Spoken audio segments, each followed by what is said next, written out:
Hey Savvies, today I'm going to show you the fourth and last DIY in my garden inspired DIY series. This DIY was very last minute and was inspired primarily by the new garden collection at my Dollarama. As soon as I saw these artificial moss mats, I knew I wanted to make something with them.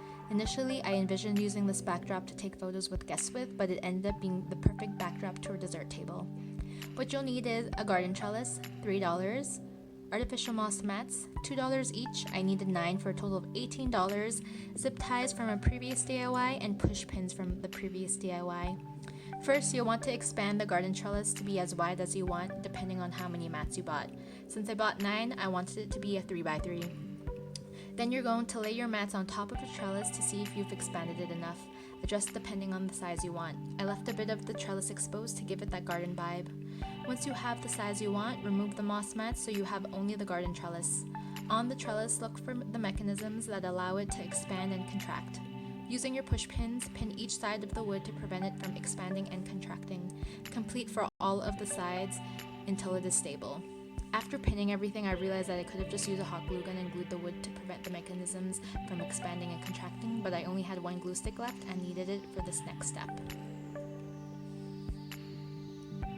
Turn the trellis over and you will notice some of the push pins are exposed and poking through. Since you don't want any sharp edges, take a hot glue gun and glue the pins that stick out. This will create a smooth surface and prevent any injuries. I also used the rest of the glue to glue the edges together. Put the trellis to the side and lay out your mats with the underside facing up. Place the garden trellis on the top with the pin tops facing up. I had made the mistake of having them face down, which means that you can see them, but that's okay. You will use your zip ties to secure the moss mats to the trellis. As you are securing the moss mats to the trellis, make sure that you are also securing the mats that are next to each other to close off any seams.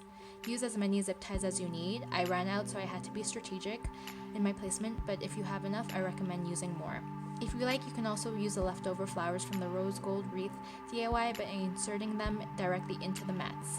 This DIY was such a surprise and really helped tie all of the garden elements together. Let me know if you guys end up making this. Don't forget to tag me in your DIYs. Now set forth and be savvy!